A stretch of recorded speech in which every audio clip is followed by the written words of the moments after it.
Hosana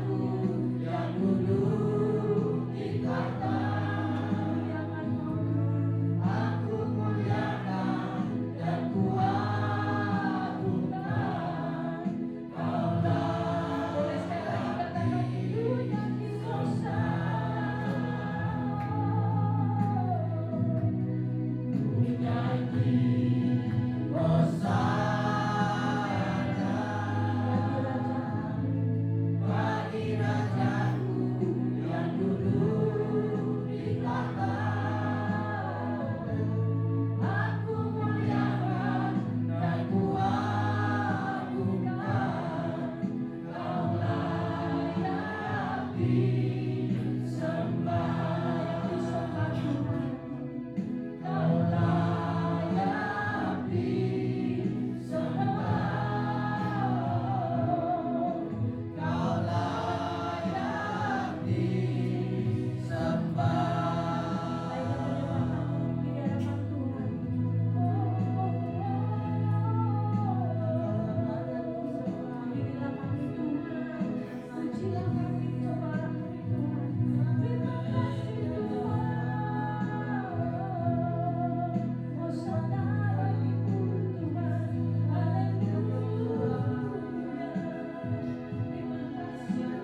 Tuhan dengan suara kemenangan.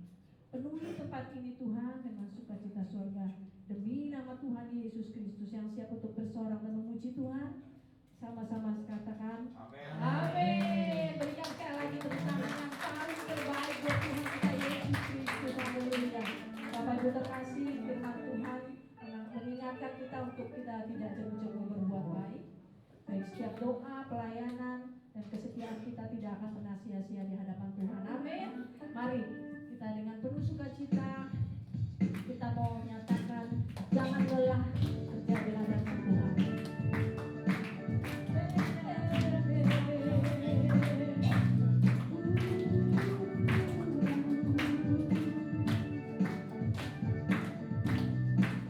Sama-sama katakan jangan lelah bekerja di ladangnya Tuhan.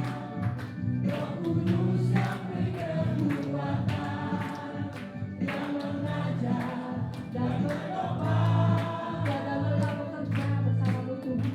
Tiada lelah bekerja bersamamu Tuhan, yang selalu mencukupkan akan segalanya. Ratakan tanah bergelombang, timbullah tanah yang berubah, menjadi siap dibangun di atas dasar iman.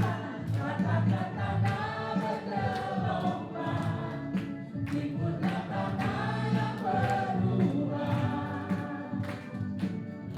menjadi siap dibangun di atas dasar iman. Mari sekali lagi katakan jangan lelah bekerja di ladangnya Tuhan. Tambah lebih lagi bekerja. Jangan lelah bekerja di ladangnya Tuhan. Roh Kudus yang selalu memberikan kita kekuatan, yang mengajar dan menopang. Tiada lelah bekerja bersamamu Tuhan, yang selalu mencukupkan akan segalanya.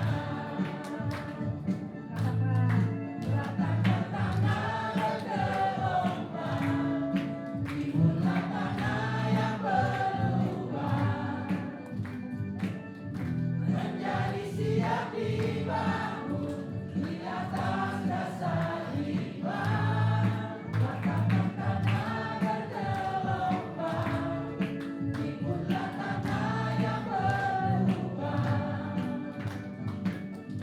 menjadi siap dibangun di atas dasar iman. Sekali lagi katakan ratakan tanah bergelombang, ratakan tanah bergelombang, timbullah tanah yang berubah, menjadi siap dibangun di atas dasar iman.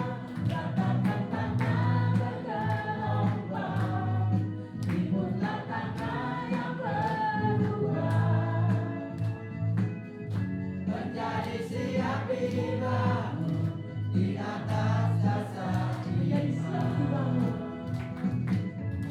Menjadi siap dibangun, menjadi siap dibangun, menjadi siap dibangun di atas dasar iman. Amin. Tuhan Yesus memberkati kita. Silakan duduk kembali. Bapak Ibu saudaraku. Selanjutnya adalah kesaksian pujian dari paduan suara. Kami persilakan.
2, 3 ya.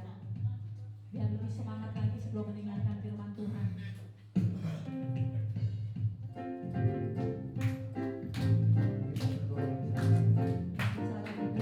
Bisa sambil berjoget.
Apakah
dari pintu itu menjadi pelaku firman Tuhan. Hidup kami boleh diubahkan dan hidup kami boleh dipakai lebih lagi Tuhan Yesus. Bukan hanya untuk diberkati, tapi terlebih lagi untuk menjadi berkat, jadi saluran berkat bagi banyak orang dimanapun kami berada. Terima kasih Tuhan Yesus, hanya dalam nama Tuhan Yesus Kristus kami telah berdoa dan ucap syukur. Yang siap diberkati oleh kebenaran firman Tuhan, sama-sama katakan amin. Shalom semuanya. Pertama-tama saya ingin minta maaf karena terlambat sekali, saya terlambat setengah jam. Jalan begitu macet karena saya dari daerah Pondok Indah, Jakarta Selatan, jadi cukup jauh. Jadi mohon maaf atas keterlambatannya. Langsung masuk dalam firman Tuhan. Saya nggak tahu, ini kedua kali saya ada di sini. Yang pertama saya waktu itu udah pernah kesaksian. Jadi mungkin beberapa udah pernah dengar kesaksian saya. Jadi saya nggak perlu kesaksian lagi mungkin ya. Mungkin singkat aja. Nanti saya masukin sedikit dalam khotbah saya. Tapi judul khotbah saya pada sore hari ini, kalau Bapak Ibu suka tema judul, saya berikan judul menjadi murid. Menjadi murid. Nah, kenapa penting kita belajar untuk menjadi murid? Karena saya percaya begini Bapak Ibu, karena menjadi murid, kalau kita baca dalam firman Tuhan, kalau kita rangkum firman Tuhan, kita simpulkan Alkitab, menjadi murid adalah esensi orang Kristen. Amin. Menjadi murid adalah esensi kekristenan. Kenapa? Karena kita sebagai orang Kristen ditugaskan bukan untuk hari lepas hari menjadi semakin sembuh, bukan. Hari lepas hari menjadi semakin kaya, bukan. Tapi kita ditugaskan dalam firman Tuhan berkata kita hari lepas hari kita harus semakin menjadi serupa segambar dengan Kristus. Bagaimana kita bisa menjadi serupa segambar dengan Kristus? Dengan punya mentalitas untuk mau terus tunduk menjadi murid. Dengan kita menjadi murid, kita mau tunduk dalam kebenaran firman Tuhan, kita hari lepas hari mindset kita ingin menjadi serupa segambar dengan Kristus. Sekali lagi mohon maaf, saya bukan pendeta yang anti dengan kesembuhan. Saya bukan pendeta yang anti dengan kekayaan. Saya sendiri, kalau Bapak Ibu belum pernah dengar kesaksian saya 12 tahun yang lalu didiagnosa mengalami gangguan jiwa. Sampai hari ini saya masih berobat ke psikiater. Saya didiagnosa mengalami 4 gangguan jiwa, ada skizofrenia. Saya adalah penyintas skizofrenia, saya adalah seorang penyintas bipolar disorder, saya adalah seorang penyintas OCD atau obsessive compulsive disorder. Saya adalah seorang penyintas BPD atau borderline personality disorder. Dulu saya suka menyilet-nyilet bagian dada dan paha saya. Setiap hari saya harus melihat darah keluar dari tubuh saya. Kalau saya nggak melihat darah keluar dari tubuh saya, ada satu kekosongan. Saya dulu 12 tahun yang lalu suka mendengar suara-suara dari benda mati. Sampai hari ini pun saya masih berobat dengan psikiater. Saya masih minum obat-obatan dari psikiater. Lalu saya menjebloskan diri ke dalam narkoba. Bapak Ibu sudah pernah dengar kesaksian saya menjadi pemakai narkoba, menjadi pengedar narkoba dari tahun 2014 sampai tahun 2018. Lalu saya karena narkoba di tahun 2019 saya sakit, saya koma, bahkan saya koma 5 hari. Saya ternyata didiagnosa mengalami 3 komplikasi, pneumonia, TB paru, dan juga sampai hari ini saya masih berjuang dengan namanya HIV/AIDS karena AIDS belum ada obatnya sampai hari ini. Jadi sampai hari ini saya masih berjuang dengan berbagai macam penyakit, ada bipolar, ada skizofrenia. Sampai hari ini saya masih berobat jalan untuk HIV/AIDS saya karena HIV/AIDS saya belum sembuh. Karena memang secara medis AIDS itu tidak ada obat, belum ada obatnya, begitu. Jadi saya bukan pendeta yang anti dengan kesembuhan, Bapak Ibu. Saya bisa yakinkan Bapak Ibu sampai hari ini saya masih berdoa untuk kesembuhan. Dan saya juga bukan pendeta yang anti dengan yang namanya kekayaan. Kita tahu bahwa uang bukan segalanya, tapi segalanya butuh uang, betul ya? Jadi saya tidak anti dengan kekayaan, saya tidak anti dengan kesembuhan, tapi saya sadar bahwa fokus kita untuk mengikut Tuhan bukan kaya, bukan sembuh, tapi fokus kita adalah untuk menjadi serupa segambar dengan Kristus. Karena menjadi murid atau untuk bisa menjadi serupa segambar dengan Kristus kita harus punya mentalitas menjadi murid. Karena menjadi murid adalah esensi kekristenan. Nah, sedangkan kesembuhan dan kekayaan hanyalah sekedar aksesoris kekristenan, bukan esensi kekristenan. Esensi Bapak Ibu ngerti ya? Esensi itu kayak begini. Kalau aksesoris, Bapak Ibu keluar rumah pakai jam tangan, itu aksesoris. Bapak Ibu pakai kalung, itu aksesoris. Bapak Ibu pakai anting, itu aksesoris. Bapak Ibu pakai gelang, itu aksesoris. Artinya begini, kalau pakai itu bagus, kalau tidak pakai pun tidak apa-apa. Setuju sama saya ya? Artinya kalau kita sakit menjadi sembuh itu bagus, puji Tuhan. Tapi kalau sakit belum sembuh atau bahkan tidak sembuh sekalipun, ya tidak apa-apa.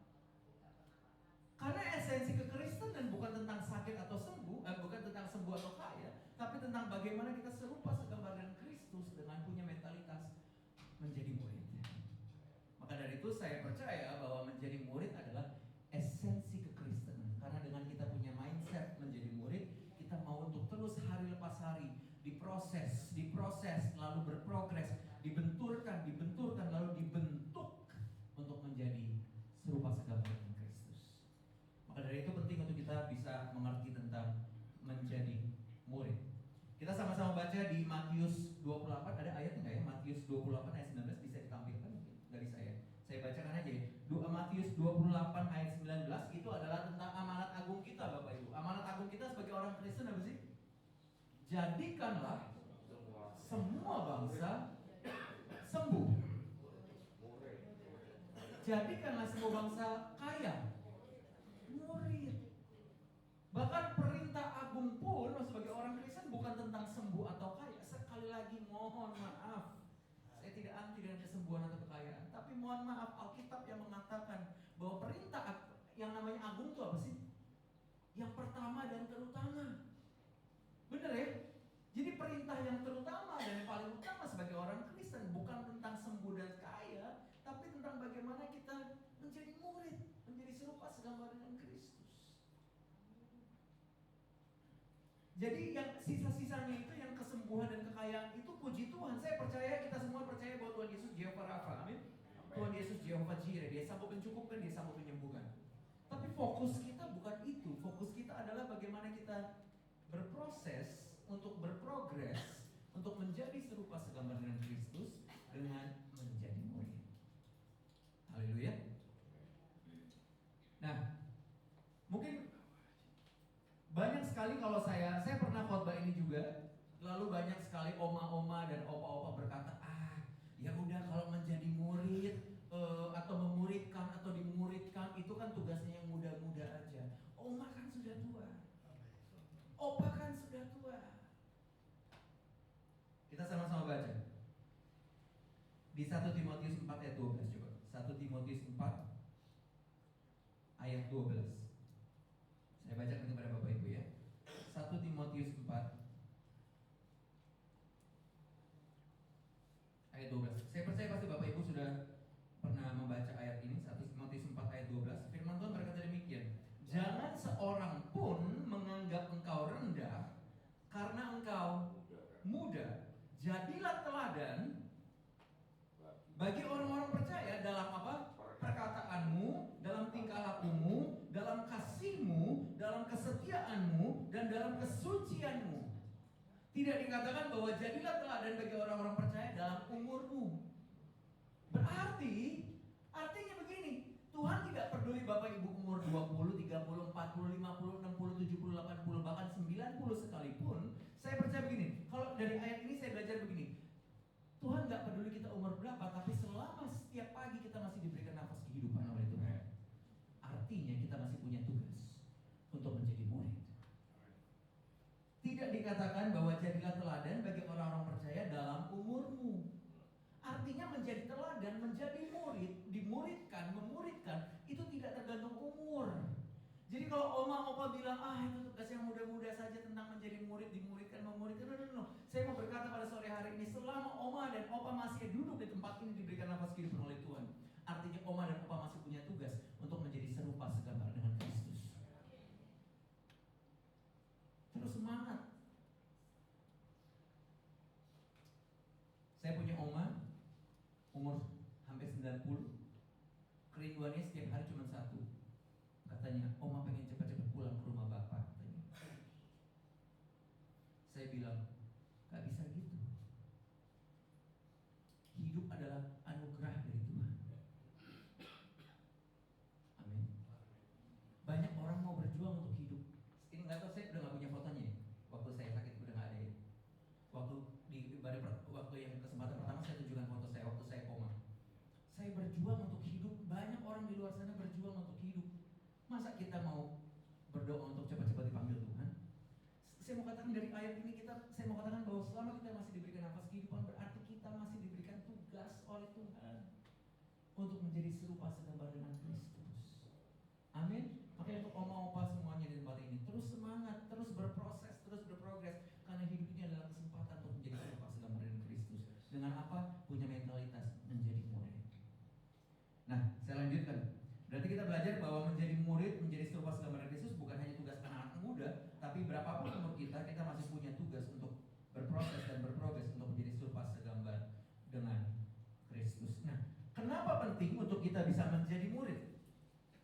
penting untuk kita menjadi murid, saya mau bacakan ada satu peristiwa waktu kita belajar dari peristiwa di mana Yesus ada pada waktu itu. Lukas 12 ayat 1. Lukas 12 ayat 1 saya bacakan ya kepada Bapak Ibu ya. Lukas 12. Sebentar, Lukas. Sementara saya baca. Oke, Lukas 12 ayat 1. Sementara itu beribu-ribu orang banyak telah berkerumun sehingga mereka berdesak-desakan. Lalu Yesus mulai mengajar pertama-tama kepada murid-muridnya, katanya, waspadalah terhadap ragi, yaitu kemunafikan orang Farisi. Oke. Ini peristiwa di mana waktu itu Yesus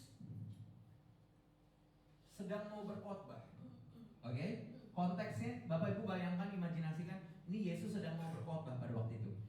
Waktu itu dikatakan di Lukas 12 ayat 1, sementara itu beribu-ribu orang banyak telah berkerumun. Ya, perhatikan. Beribu-ribu orang banyak telah berkerumun sehingga mereka berdesak-desakan karena ada banyak orang di situ, beribu-ribu orang.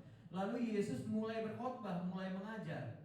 Pertama-tama, garis bawahi kata pertama-tama kepada murid-muridnya. Katanya, waspadalah terhadap ragi, yaitu kemunafikan orang Farisi. Kalau saya bisa golongkan, di sini ada tiga golongan orang yang dari ayat yang kita baca barusan. Yang pertama adalah beribu-ribu orang yang digolongkan, dikatakan dalam firman Tuhan adalah berkerumun atau kerumunan. Golongan yang pertama adalah kerumunan. Golongan yang kedua yaitu adalah orang Farisi. Oke? Dan yang ketiga, golongan yang ketiga di mana Yesus mau berkhotbah adalah murid-murid. Ya, di sini kita belajar ada tiga golongan ya. Ada kerumunan, ada orang Farisi, dan juga ada murid-murid. Nah, siapa sebenarnya kerumunan ini? Kenapa berbahaya kalau kita hanya menjadi sekedar kerumunan begitu? Kerumunan, apa definisi kerumunan? Kita sama-sama baca di Yohanes 2 ayat 23 sampai 24. Yohanes 2 ayat 23 sampai 24. Saya bacakan kepada Bapak Ibu. Yohanes 2 ayat 23 sampai 24. Firman Tuhan berkata demikian, Yohanes 2 ayat 23 sampai 24. Dan sementara ia atau Yesus di Yerusalem selama hari raya Paskah, banyak orang percaya dalam namanya.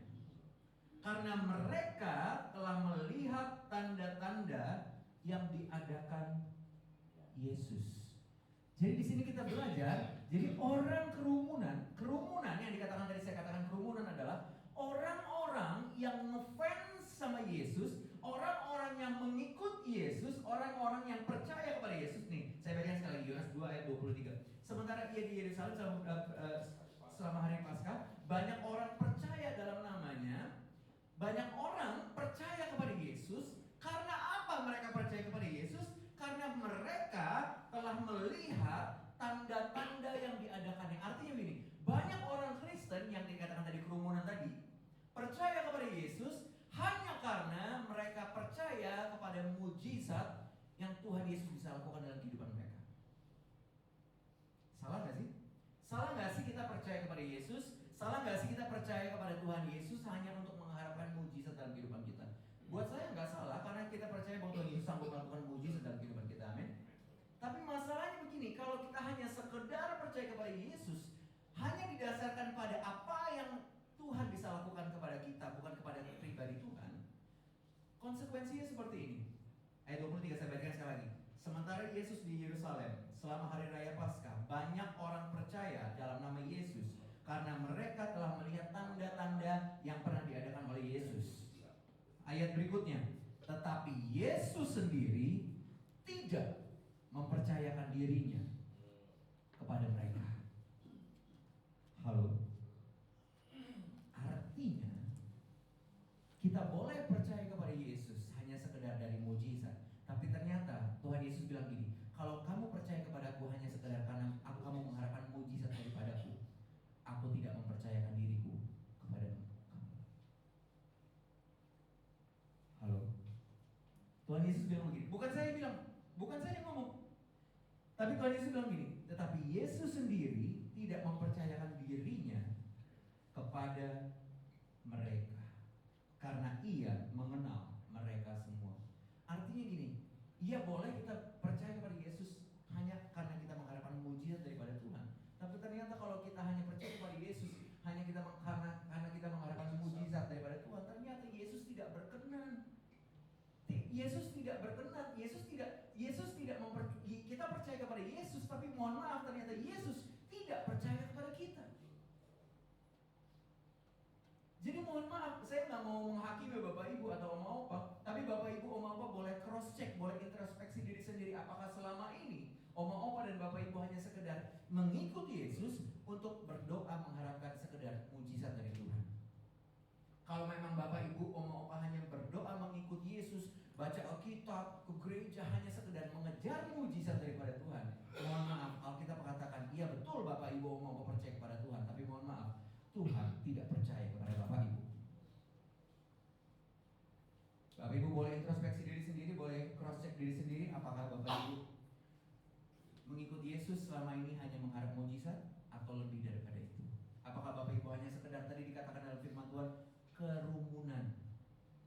Apakah Bapak Ibu hanya kerumunan dalam mengikut Tuhan atau lebih dari itu? Lebih dari itu apa sih? Golongan yang kedua tadi apa?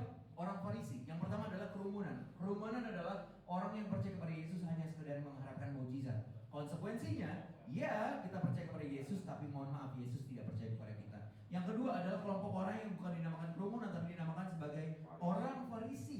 Orang Farisi saya nggak usah bahas terlalu panjang, terlalu banyak, karena kita sama-sama belajar bahwa orang Farisi, kita sudah sama-sama tahu ya, dikatakan dalam Alkitab adalah orang Farisi adalah ahli-ahli Taurat. Orang-orang yang tahu banyak tapi tidak melakukan firman Tuhan. Belajar banyak tentang firman tapi tidak menghidupi firman Tuhan. Mereka mau tahu kebenaran hanya untuk merasa lebih benar dibanding orang lain. Mereka terobsesi dengan kegiatan agamawi tapi bukan yang rohani. Itu adalah orang Farisi. Saya sekali lagi tidak mau menghakimi Bapak Ibu dan Oma Opa. Silakan introspeksi diri sendiri, cross check diri sendiri. Apakah Bapak Ibu, Oma Opa sejauh ini hanya belajar firman Tuhan? Banyak loh orang Kristen yang setiap minggu rajin ke gereja, ada ibadah tengah minggu, setiap hari Rabu, Kamis, Jumat diikutin semuanya. Komsel ikut, ITM ikut, saat teduh ikut, baca Alkitab rajin, ke gereja rajin, pelayanan, segala macam. Semuanya kelihatannya sangat rohani sekali. Tapi giliran ngelihat tetangga roknya pendek sedikit, langsung dong, pasti cewek gak bener tuh. Pasti cewek gak bener tuh. Ngapain tuh masuk ke apartemen yang itu tuh? Ngapain tuh masuk ke unit 12A tuh? Ngapain tuh? Ada cewek masuk, pasti orangnya di situ gak bener. Pasti suaminya main cewek deh. Terus Bapak Ibu gunanya baca Alkitab itu apa? Belajar untuk mengenal Tuhan itu apa gunanya? Berarti Bapak Ibu mohon maaf, itu hanya sekedar menjadi orang Farisi. Bapak Ibu terobsesi dengan kegiatan agamawi, ikut ibadah, berdoa, saat teduh, ITM, rajin baca Alkitab, tapi giliran ada orang yang kelihatannya berdosa, lalu Bapak Ibu langsung menghakimi orang tersebut. Saya mau katakan gini, jangan hanya karena dosa orang lain berbeda dengan dosa kita menganggap diri kita lebih suci dibanding orang lain. Sekali lagi saya katakan, jangan hanya karena orang lain dosanya berbeda dengan dosa kita, lalu kita merasa lebih benar, lebih suci, lebih berhak untuk menghakimi orang itu. Kita merasa bahwa kita lebih suci dibanding mereka karena mereka lebih berdosa dibanding kita. No. Saya mau katakan gini, kita semua di sini ruangan ini adalah orang-orang berdosa. Jangan diaminin juga Pak, jangan. Masa orang berdosa dia? Ini hanya sekedar fakta aja. Saya cuma menyampaikan satu fakta aja, bahwa kita semua di sini adalah orang-orang berdosa. Jadi artinya apa? Karena kita sama-sama orang berdosa, kita tidak ada hak untuk saling menghakimi. Amin. Artinya apa? Orang lain dosanya apa? Ya udah, urusan dia dengan Tuhan. Kalau Bapak Ibu belajar firman Tuhan, baca Alkitab, Pak Pendeta, Pastor Immanuel, saya udah 80 tahun, saya udah 50 kali baca Alkitab bolak-balik sampai A sampai Z, Kejadian Wahyu saya hafal. Terutama Mazmur 91. Dia kan orang Kristen paling suka Mazmur 91 ya. Iya. Pokoknya tentang berkat paling suka kan. Saya sudah baca Alkitab 50 kali. Tapi giliran ada orang apa dikit langsung dihakimi. Percuma, mohon maaf, berarti artinya Bapak Ibu masih orang yang tahu banyak firman tapi tidak menghidupi firman, orang yang tahu banyak kebenaran tapi hanya untuk merasa lebih benar, orang yang terobsesi dengan kegiatan agamawi tapi bukan yang rohani. Percuma, mohon maaf sekali kalau Bapak Ibu, ini kan hari Jumat ya. Saya nggak tahu gereja lokal Bapak Ibu ada di mana. Kalau saya berasal dari gereja karismatik. Biasanya kalau karismatik sama Pantekosta biasanya kadang-kadang ada altar call gitu ya.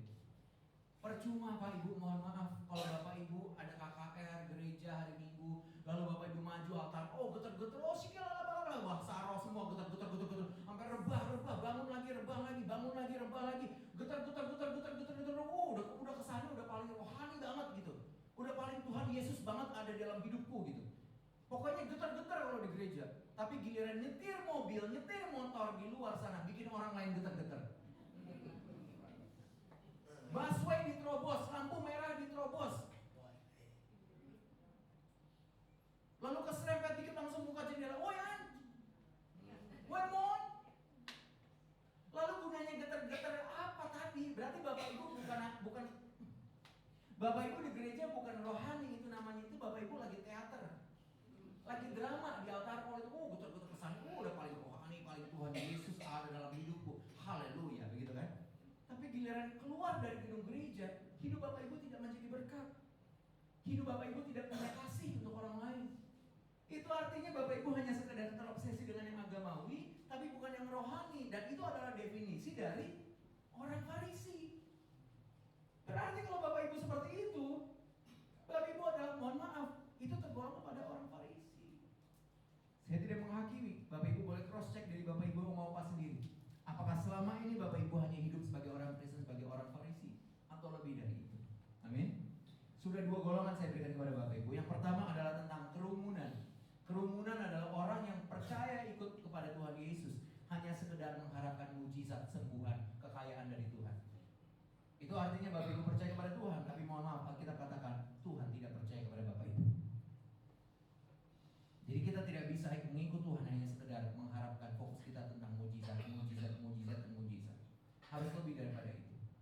Dan yang kedua dikatakan adalah bukan kerumunan tapi orang Farisi. Orang Farisi adalah orang yang tahu kebenaran tapi bukan untuk hidup benar, tapi justru untuk menghakimi orang lain. Apakah Bapak Ibu mau apa orang seperti itu? Saya nggak tahu. Bapak Ibu boleh cross check diri sendiri, introspeksi diri sendiri. Dan yang terakhir ini saya mau sampaikan. Golongan atau kelompok orang yang ketiga, tadi saya bacakan di ayat tadi di Lukas 12 ayat 1. Lukas 12 ayat 1 firman Tuhan berkata gini, saya bacakan sekali lagi ya. Lukas 12 ayat 1. Sementara itu beribu-ribu orang banyak telah berkerumun sehingga mereka, tadi kerumunan udah ya, sehingga mereka berdesak-desakan, lalu Yesus mulai mengajar. Pertama-tama kepada siapa? Kerumunan? Bukan. Pertama-tama kepada siapa? Orang Farisi? Bukan. Justru Yesus bilang waspada terhadap orang Farisi, kemunafikan orang Farisi. Tapi justru Yesus mengajar, berkhotbah pertama-tama kepada murid-muridnya. Dikatakan pertama-tama kepada murid-muridnya. Artinya gini, kalau yang pertama-tama itu artinya gini, orang yang dipertama-tamakan artinya orang yang diutamakan oleh Tuhan, orang yang diprioritaskan oleh Tuhan. Mata dan hati Tuhan tertuju kepada orang ini, betul ya? Jadi kalau Bapak Ibu mau diprioritaskan oleh Tuhan, Bapak Ibu mata dan hati Tuhan Yesus mau tertuju kepada Bapak Ibu, kita harus punya mentalitas menjadi murid. Karena dikatakan dalam firman Tuhan, pertama-tama Yesus tertuju kepada murid-muridnya. Jadi mata dan hati Yesus tertuju bukan untuk orang-orang yang mengerang-erang untuk mujizat. No. Bukan untuk orang-orang yang belajar firman Tuhan, rajin baca Alkitab. No. Semuanya itu baik, semuanya itu bagus. Tapi mohon maaf, Alkitab katakan Tuhan Yesus mata dan hatinya tertuju kepada orang-orang. Pertama-tama kepada orang-orang yang ingin hatinya untuk serupa, segambar dengan Kristus hari lepas hari. Dengan apa? Menjadi murid. Amin.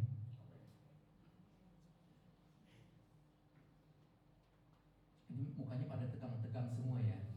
Karena biasanya orang Kristen ini lebih suka khotbah tentang kesembuhan, tentang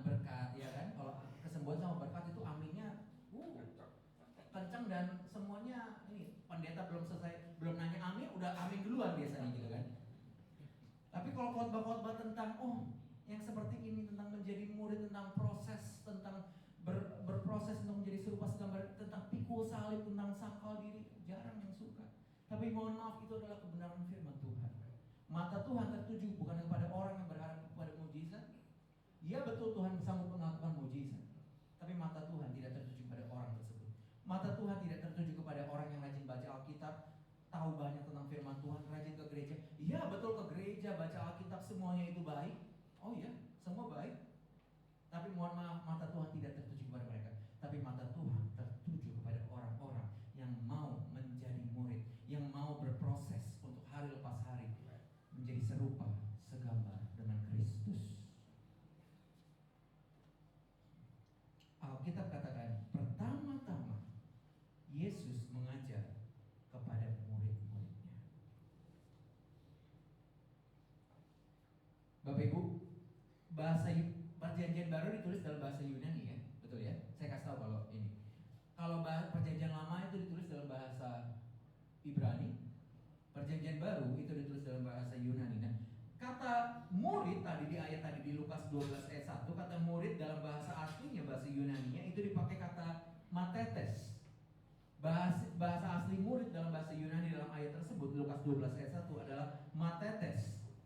Artinya matetes adalah orang yang tunduk kepada seseorang untuk mau diajar, untuk menjadi serupa dengan gurunya. Sekali lagi, matetes atau murid dalam Lukas 12 ayat 1 adalah seseorang yang mau tunduk kepada seseorang lainnya untuk diajar sampai menjadi serupa dengan gurunya. Kata kuncinya di sini buat saya adalah tunduk. Kenapa? Karena begini, banyak orang, saya perhatikan banyak orang Kristen hari-hari ini banyak mau belajar tentang firman Tuhan, tapi sedikit yang mau tunduk dalam kebenaran firman Tuhan. Sekali lagi saya katakan, banyak sekali orang Kristen zaman sekarang mau belajar tentang firman Tuhan, tapi sedikit yang mau tunduk dalam kebenaran firman Tuhan. Makanya saya katakan kata kunci dalam matetes atau menjadi murid ini adalah tunduk. Kita harus punya sikap yang mau tunduk atas kebenaran firman Tuhan. Saya simpulkan kenapa banyak orang mau belajar tentang firman Tuhan. Oh iya, sekarang Bapak Ibu lihat banyak pendeta semua bikin podcast, betul ya? Di YouTube. Podcast di YouTube semua laris, ya kan? Lalu semua gereja-gereja penuh, semua ITM penuh, konser rohani penuh, lalu kelas-kelas pendalaman Alkitab penuh. Ada lagi misalnya namanya KOM kita, kelas orientasi melayani gitu ya. Itu penuh, semuanya orang semua, bahkan nih ini terutama untuk ibu-ibu. Saya nggak ngomongin ibu-ibu di sini deh, saya ngomong ibu saya sendiri aja ya. Ibu saya kalau di rumah pengantar tidurnya, ya pengantar tidur ibu saya bukan lagu jazz. Kalau saya kalau lagi mau tidur saya biasanya pasang suara-suara di YouTube yang rintik-rintik hujan, pernah tahu ya? Rintik hujan, terus ada lagu-lagu santai supaya saya tidurnya terlelap gitu. Ibu saya kalau ada juga musik-musik jazz atau apa biar tidurnya nyenyak gitu, atau musik rohani. Enggak, kalau ibu saya bukan pakai musik pengantar tidurnya, dengerin pendeta khotbah. Oh iya, orang Kristen zaman sekarang keren sekali. Pengantar tidur mama saya itu pendeta khotbah. Jadi sebelum dia tidur dia pasang YouTube, cari pendeta yang dia mau dengar, dia pasang, pendetanya nyerocos khotbah, terus dia tidur. Waktu itu saya mau pinjem odol ya, saya masuk kamar, mama saya udah ngorok, itu pendeta masih khotbah. Orang Kristen zaman sekarang keren banget. Banyak sekali yang mau belajar firman Tuhan, bahkan sampai pengantar tidurnya pun pendeta khotbah. Berarti itu kan membuktikan orang Kristen banyak yang mau belajar tentang firman Tuhan. Benar gak sih? Tapi bukan tentang mau belajar doang, tapi kata kuncinya dalam matetes menjadi murid adalah bukan hanya mau belajar, tapi mau tunduk. Karena banyak yang mau belajar, tapi setelah dia mengetahui, oh ternyata kok firman Tuhan gak enak ya. Oh ternyata ikut Tuhan banyak proses ya. Oh ternyata ikut Tuhan gak harus lembu ya. Oh ternyata ikut Tuhan gak harus kaya ya. Oh ternyata ikut Tuhan pikul salib sangkal diri ya. Oh ternyata setelah kita mengetahui tentang belajar tentang kebenaran firman Tuhan, dan kita tahu bahwa kebenaran firman Tuhan tidak nyaman buat kita, tidak sesuai dengan ekspektasi kita dalam mengikut Tuhan, lalu kita tidak mau tunduk dalam kebenaran firman Tuhan. Padahal menjadi murid atau matetes, tadi dibilang apa? Murid itu diprioritaskan. Mau diprioritaskan, makanya menjadi murid. Nah ternyata kata kunci dalam menjadi murid adalah matetes. Matetes apa kata kuncinya? Tunduk. Jadi artinya kalau Bapak Ibu mau diprioritaskan, mata hati Tuhan tertuju kepada Bapak Ibu harus punya mentalitas yang mau belajar kebenaran firman Tuhan, itu yang pertama. Dan yang kedua, setelah tahu belajar firman Tuhan, meskipun firman Tuhan itu tidak nyaman di kuping kita, tidak nyaman di hati kita, kita tetap harus tunduk dalam kebenaran firman Tuhan. Amin. Jadi ayo, saya tutup dengan ini. Sekali lagi, banyak orang mau belajar tentang firman, tapi sedikit yang mau tunduk atas firman Tuhan. Jadi sore hari ini saya mengajak kepada Bapak Ibu semua.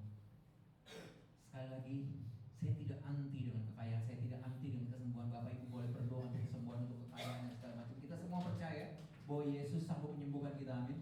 Bahwa Yesus sanggup mencukupkan kita, betul. Tapi mohon maaf, itu semua hanya aksesoris. Kita ikut Tuhan fokusnya bukan untuk mujizat. Kita ikut Tuhan bukan karena mujizat, tapi kita ikut Tuhan karena kita mengasihi Tuhan. Oh iya. Mujizat itu hanya bonus. Tapi gaji pokok, kalau Bapak Ibu kerja di perusahaan, ya, kesembuhan, kekayaan itu bonus. Bonus itu kalau dikasih, puji Tuhan. Kalau nggak dikasih, ya udah nggak apa-apa. Tapi yang Tuhan janjikan adalah gaji pokoknya kita. Gaji pokoknya kita yang dijanjikan apa? Keselamatan di dalam Tuhan. Yang Tuhan janjikan apa? Keselamatan. Dan itu sudah cukup bagi kita untuk berkata bahwa Tuhan Yesus baik. Jadi kita ikut Tuhan, fokusnya bukan untuk mujizat. Karena kalau kita ikut Tuhan untuk hanya sekedar mujizat, kita hanya menjadi kerumunan. Masih ingat ya? Kerumunan. Orang yang ikut Tuhan hanya sekedar mujizat. Iya, kita percaya kepada Tuhan, tapi mohon maaf, ternyata Tuhan tidak percaya kepada kita. Yang kedua, orang Farisi. Kita tahu banyak, tapi kita tidak mau tunduk dalam kebenaran firman Tuhan. Tapi dikatakan dalam Alkitab, Yesus pertama-tama, ternyata yang diprioritaskan, yang diutamakan oleh Tuhan adalah siapa? Bukan kerumunan, bukan orang Farisi, tapi ternyata murid-murid. Murid-murid adalah orang yang mau belajar dan juga pada akhirnya mau tunduk dalam kebenaran firman Tuhan. Dengan menjadi murid, kita bisa menjadi serupa segambar dengan Kristus hari lepas hari. Selamat berproses dan selamat menjadi serupa segambar dengan Kristus sampai nanti Tuhan menjemput kita di awan yang permai. Tuhan Yesus memberkati. Kita tutup, kita pejamkan mata, kita berdoa. Bapak mengucap syukur Tuhan Yesus untuk kesempatan pada sore hari ini kami boleh belajar tentang menjadi murid, kami boleh belajar tentang matetes Tuhan Yesus. Kami mau belajar pada sore ini untuk menjadi anak-anak-Mu yang bukan hanya mengikut Tuhan Yesus, untuk mengejar berkat, mengejar mujizat, bukan hanya sekedar mau tahu tentang firman, tapi kami mau belajar sore hari ini.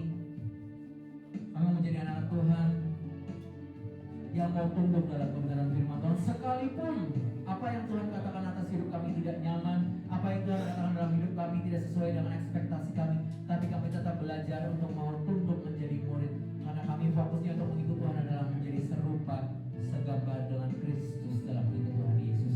Kami percaya Tuhan Yesus, Tuhan tidak pernah menjanjikan kehidupan yang mudah, tapi Tuhan menjanjikan untuk memberikan pundak yang kuat dalam menghadapi hidup ini. Tuhan tidak pernah menjanjikan kehidupan yang bebas dari masalah, tapi Tuhan menjanjikan Tuhan terus menyertai melewati masalah apapun dalam kehidupan kami.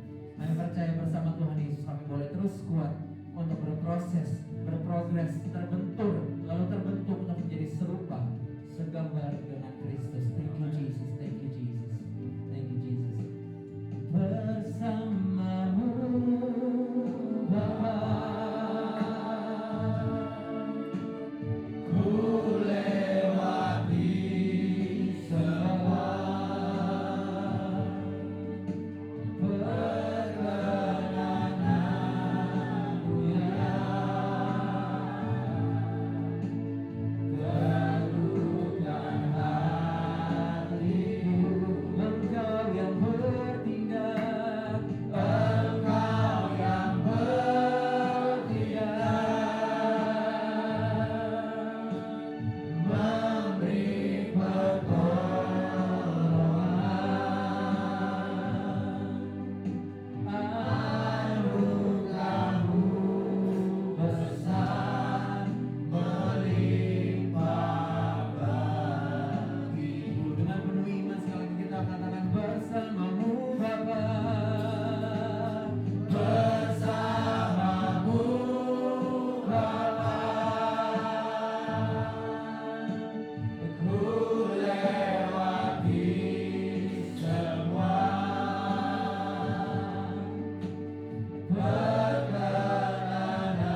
belajar sore hari ini untuk tetap mau menjadi murid. Kami tetap sekalipun melewati masalah, tetap sekalipun melewati sakit, penyakit atau pergumulan atau apapun jalan buntu, apapun kelemahan yang kami hadapi pada sore hari ini, kami tetap mau terus berproses dan berprogres untuk menjadi serupa segambar dengan Kristus. Karena kami belajar sore hari ini, fokus kami mengikut engkau bukan tentang berkat, bukan tentang mukjizat, tapi yang lebih penting adalah untuk menjadi serupa segambar dengan Kristus. Sehingga waktu engkau menjemput kami untuk naik ke awan-awan yang bernama, kami bisa berkata, hamba-Mu sudah menyelesaikan pertandingan iman dan kami sudah menyelesaikannya dengan baik untuk menjadi serupa segambar dengan Kristus. Hamba-Mu berdoa, Kau perlebar, perdalam, pertinggi, perluas kapasitas jemaat di tempat ini, bukan hanya untuk menerima berkat apapun itu, berkat kesembuhan, berkat mungkin finansial, berkat apapun, bukan hanya untuk menerima berkat, tapi memang berdoa Kau pakai mereka lebih lagi untuk menjadi saluran berkat. Berapapun umur mereka Tuhan, sadarkan mereka, kuatkan mereka bahwa kalaupun mereka masih diberikan nafas kehidupan, berarti tugas mereka belum selesai. Mereka boleh Kau pakai terus dan terus dan terus, bahkan lebih lagi. Bahkan mereka di masa tuanya terus berbuah seperti pohon korma di Libanon. Seperti Alkitab katakan, Kau pakai hidup mereka lebih lagi untuk menjadi berkat bagi sekitar mereka. Terima kasih Tuhan Yesus. Di dalam nama Tuhan Yesus Kristus kami telah berdoa dan mengucap syukur. Yang sudah ditegur diberkati oleh kebenaran firman Tuhan, sama-sama katakan amin. Tuhan Yesus memberkati.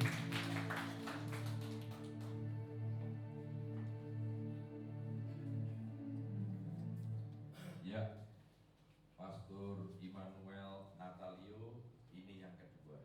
Ya, saudara tadi sudah beliau menyaksikan bagaimana nyawanya itu sebetulnya sudah nggak ada, ya kan?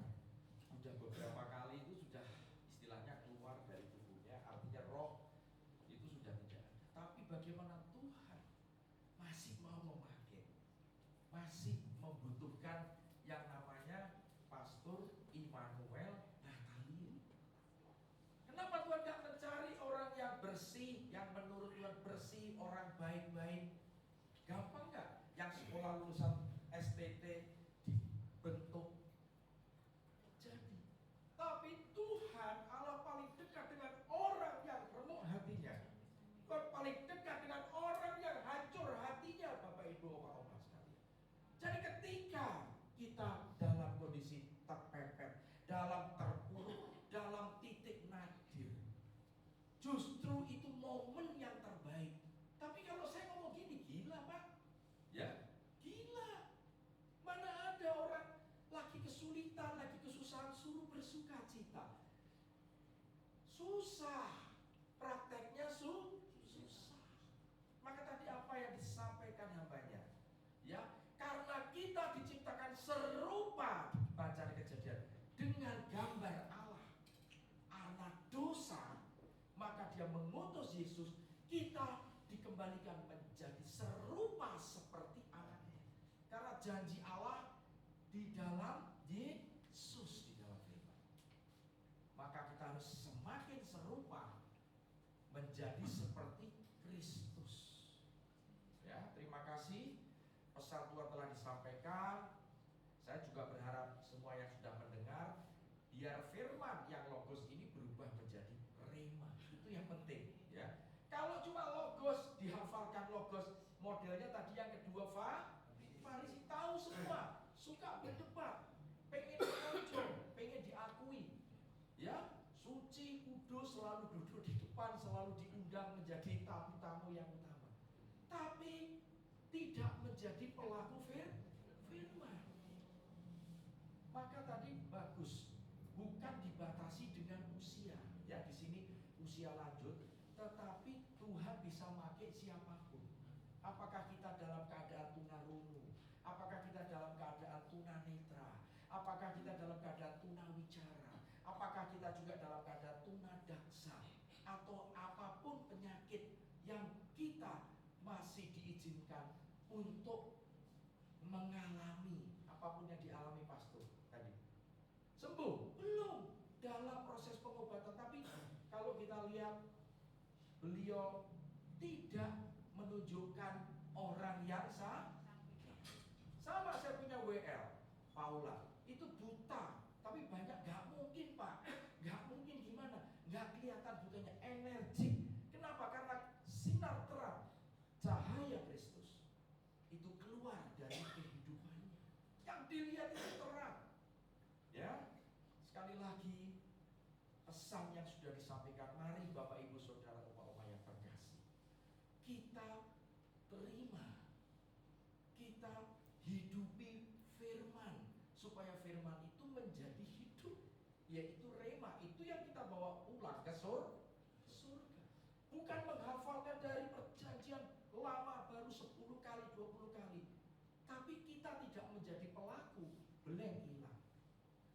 Nah, ketika firman kita praktekkan, iman tanpa perbuatan hakikatnya mati. Dan itu tersimpan otomatis begitu di dalam hati. Karena Tuhan sudah berkata, aku memberi hati baru dan roh baru.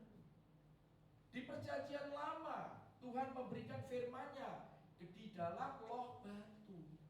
Di perjanjian baru Tuhan memberikan firman-Nya masuk ke dalam loh hati manusia. Jadi kita dikembalikan kepada posisi semula Corpus Delicti untuk kita menerima kemuliaan. Kenapa harus jadi murid? Sangat jelas. Disciple. Jadikan semua bangsa murid, bukan pengikut. Orang rebutan, ya tadi podcast segala macam, makin banyak pengikutnya, followernya, subscribernya, berarti sukses. Tidak, keliru. Bukan itu. Ya, mereka pakai segala cara, mereka pakai cara dunia, dikemas, ya kan, supaya orang itu tertarik. Tapi orang-orang itu tidak mendapatkan esensinya. Yang tadi dikatakan salvation is the real miracle, adalah keselamatan. Mau kita masuk ke surga dengan kaki satu, mau kita masuk, yang penting masuk surga, kakinya pincang, mata mungkin gak kelihatan satu, tapi masuk surga, daripada dengan tubuh yang utuh kita tidak bisa masuk ke surga. Kenapa? Karena surga gak menerima. Maka firman itu memang pedas. Tadi betul dikatakan, susah Pak saya untuk bisa mengerti. Maka belajar dan mau diajar tuntut lagi. Tidak ada pilihan lain. Roh Kudus itu pengajar sejati yang sudah diutus. Dia parakletos, dia penolong, dia mengajarkan seluruh kebenaran, bahkan hal-hal yang akan datang. Jangan tanya ke dukun, jangan tanya ke paranormal, nasib saya bagaimana, ke depan ini situasi negara ini bagaimana. Kalau saudara-saudara intim, saudara-saudara mengasihi Tuhan, mataku tertuju kepada mereka yang mengasihi Allah. Tadi dapat saya rema.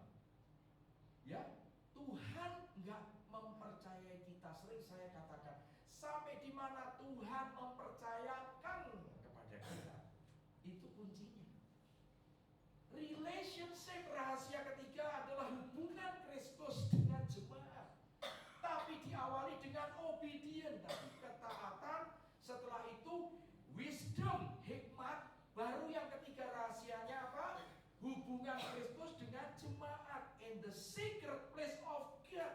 Rahasia Tuhan itu yang banyak disingkapkan. Betul, Pastor. Itu yang disebut kebahagiaan. Kenapa Pastor Immanuel bisa ada di sini dengan ceria, dengan tidak menunjukkan kalau dia itu sakit, kalau dia itu mengalami ada 7, betul nggak? 4 kelainan yang bahkan HIV-nya masih belum sembuh total. Ya, di sini juga ada Yeti yang korban gempa di Padang, ya. Ini juga ancur-ancuran dulu. Sampai waktu di Singapura dikatakan ini mayat kok dibawa di sini. Tapi kalau Tuhan mau memakai Ibu Yeti, udah lulus ya sekolah teologi? Hampir ya, kita doakan lulus. Lakukan yang terbaik untuk Tuhan. Kesempatan, apalagi oma-oma. Aduh, saya umurnya sudah sekian. Aduh, badannya encok kumat. Kalau kita banyak alasan yang gak pernah kenal Tuhan, amin. Kita melayani bukan untuk dilihat manusia, Bapak Ibu. Kita melayani ada di mimbar, surga terbuka.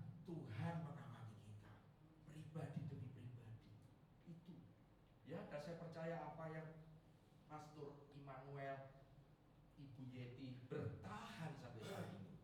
Mereka banyak mengalami mujizat, dan akhirnya mujizat itu menjadi sesuatu yang biasa, bukan yang luar biasa. Orang baru percaya pada mujizat. Ya, iman dasar dari segala sesuatu yang diharapkan dan bukti yang tidak kelihatan. Jadi nggak kelihatan, tapi kita percaya. Belum terjadi, kita percaya.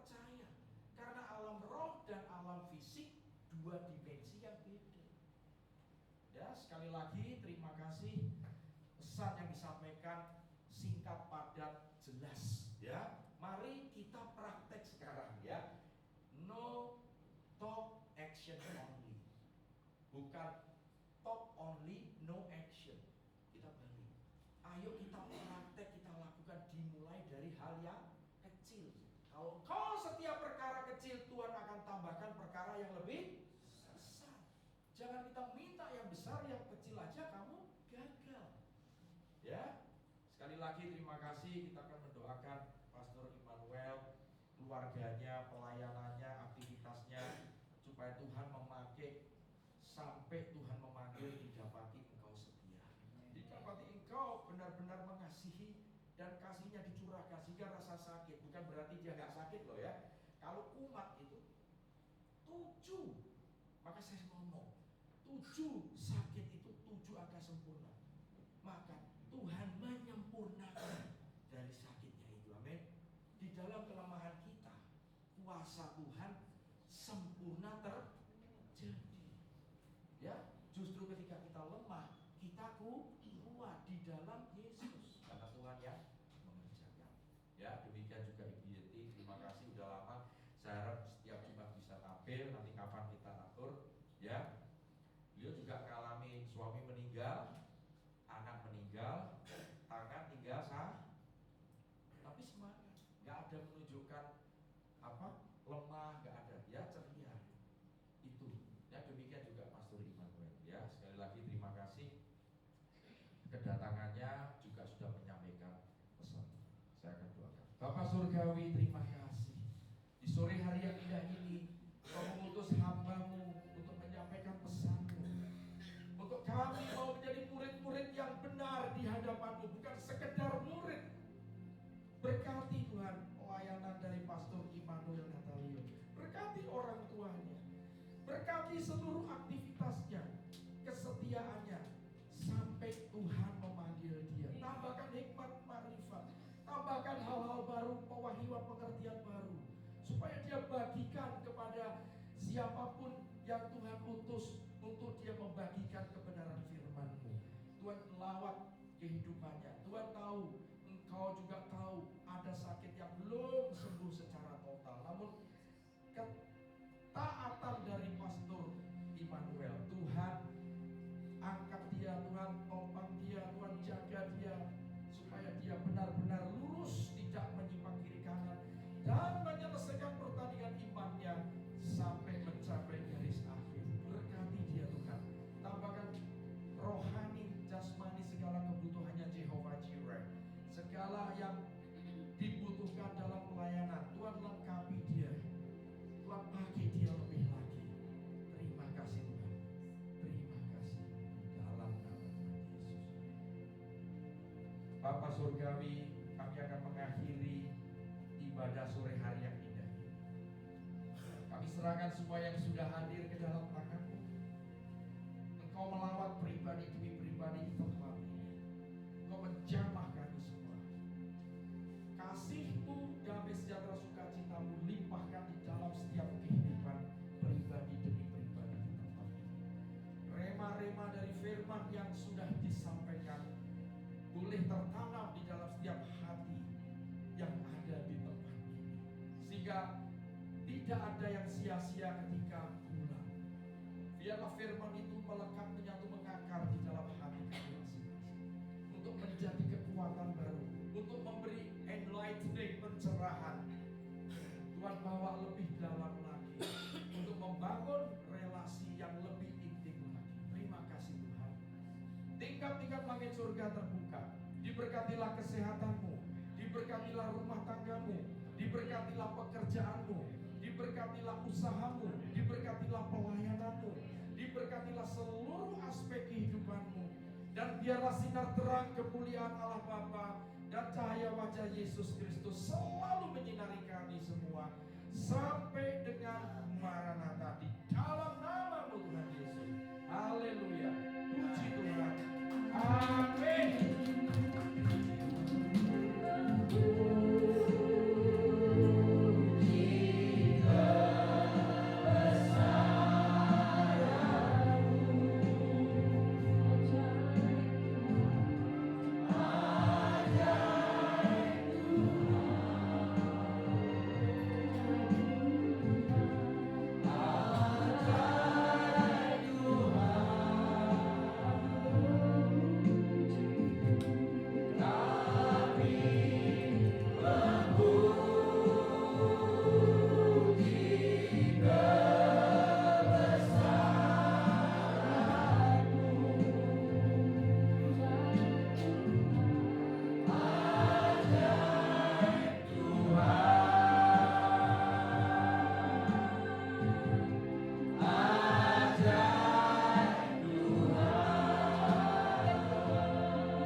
Dalam kasih sayang Tuhan Yesus memberkati.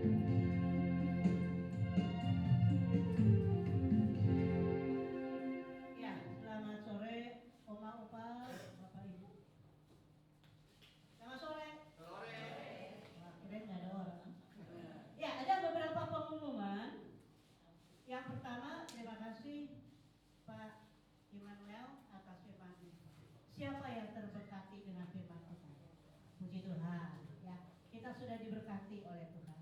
Nah, bagi Bapak Ibu yang ingin bersyukur, mengucap syukur dengan memberikan sedikit berkat persembahan, di belakang ada kotak persembahan, boleh dimasukkan ke dalam. Dan kemudian yang kedua, seperti pengumuman minggu lalu, kalau ada yang ingin didoakan, ingin dikunjungi, atau ingin mendapat konsultasi dengan Pak Kurniawan, silakan mengisi formulir permohonan doa, ada di belakang. Ya. Di Bu Yunita ya, Bu Yunita ada? Ada ya? Oh, nggak ada di Ibu ya? Oke. Kemudian pengumuman berikutnya nanti worship ditiadakan. Ya. Pengumuman berikutnya setelah ibadah jangan lupa paduan suara, latihan, dan satu lagi pengumuman baru. Bagi ibu-ibu, kaum wanita, jadi yang merasa perempuan ya, ingin mendalami firman Tuhan, ingin belajar firman Tuhan, nggak mau kalah kita dengan bapak-bapak yang sudah WOC ya. Nah, kita sekarang ibu juga ingin sekali mendalami belajar tentang firman Tuhan. Yuk sama-sama kita belajar. Yang mau boleh daftar ke Ibu, saya minta Ibu Stella. Ibu Stella tolong terima siapa yang mau ikut bergabung dengan belajar firman Tuhan, mendalami firman Tuhan. Bukan cuma sekedar belajar ya Pak ya, untuk taat ya. Biarlah kita menjadi wanita yang bijak ya. Woman on Christ. Tuhan, wanita di dalam Tuhan.